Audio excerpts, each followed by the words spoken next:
প্রিয় দর্শক, আসসালামু আলাইকুম। দেশ ও দেশের বাইরে থেকে আমাদের ডানার ভিডিওটি যারা দেখতেছেন সবাইকে স্বাগতম। নতুন হয়ে থাকলে চ্যানেলটি সাবস্ক্রাইব করে দেবেন, লাইক দেবেন, বিশেষ কন্টিনিউ করবেন। তো এটা হচ্ছে দানা, পেঁয়াজের ফুল। এটা থেকে দানার বীজ হয়, বীজ থেকে পেঁয়াজ উৎপন্ন হয়। তো দানার কন্ডিশন আপনাদের দেখাইতেছি। এখন হচ্ছে ফাল্গুন মাস।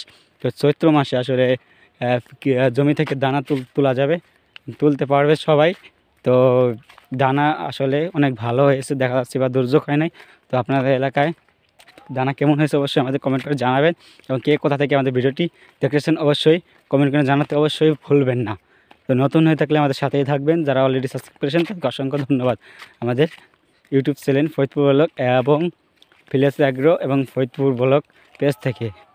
সবাই ভালো থাকবেন, সুস্থ থাকবেন এবং আমাদের জন্য দোয়া করবেন।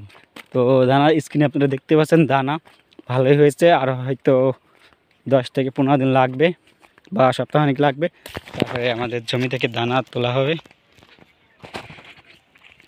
তো দেন ভালো হয়েছে। তো ধন্যবাদ সবাইকে, ভালো থাকবেন, সুস্থ থাকবেন এবং আমাদের জন্য দোয়া করবেন। আসসালামু আলাইকুম।